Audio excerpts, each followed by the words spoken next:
So when you hear the word dyslexia, what do you think of? People not being able to read and write properly, maybe spelling words back to front? Well, hopefully you don't think people who can't spell are stupid. But I grew up thinking I was stupid going through the school system. However, when I got older, I had great joy in realising that there was a lot of people who had dyslexia that were also very clever, such as John Lennon, Nigel Kennedy, Walt Disney, Tommy Hilfiger, Einstein, Richard Branson, just to name a few. So I'm not here today to convince you I'm not stupid. I just wanted to give people a little bit more insight into what dyslexia actually is. So I'm 50 at the moment, and would you believe I don't actually know the alphabet?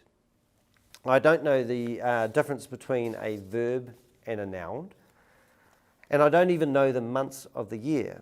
So to give you an example of how that actually, what that means, if you said to me you were going away on a holiday in June, I wouldn't know how far away that was. I wouldn't be able to gauge that distance. So if you told me that June is the 6th month of the year, then I'd be able to know that we're currently in the 3rd month and there's a distance of 3 months, and I'd break that down. So everything I have to translate it to understand. So it's always a battle. But fortunately enough, I do know the days of the week, and you might think that's good. But today, I do not know how to spell Wednesday or Saturday with confidence.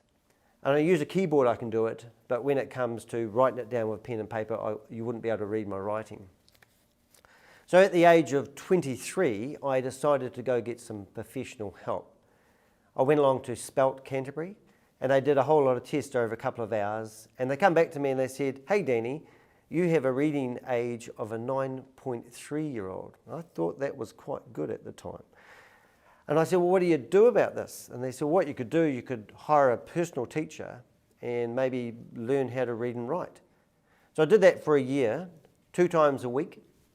I would go along to my reading and writing teacher, and over a 12-month period, with my hand on my heart, I can actually say I learnt nothing. It was a total waste of time. It wasn't until 1993 when an ex-employer gave me a parting gift, and he gave me a digital diary. And with this digital diary, I finally found a way to remember and retain information I had learned. And I could put everyone's phone numbers and all their details in this device. So as technology has evolved, I really have embraced technology. And this 4-minute speech that I've got here, when I wrote this yesterday, I used voice recognition software and spoke the words to the computer. And this speech, I've actually given this quite a few times, and I can actually save it forever. It's better than the human memory, to be honest. So dyslexia is often talked about as a gift. And I think the real difference I've found is people with dyslexia have to find new inventive ways to do things. So the purpose of this little wee video was actually to challenge you as the educated person to stop using your educated habits and find new ways to do things. And if you need a hand, you can ask Danny to heck, because I'm quite clever at that stuff.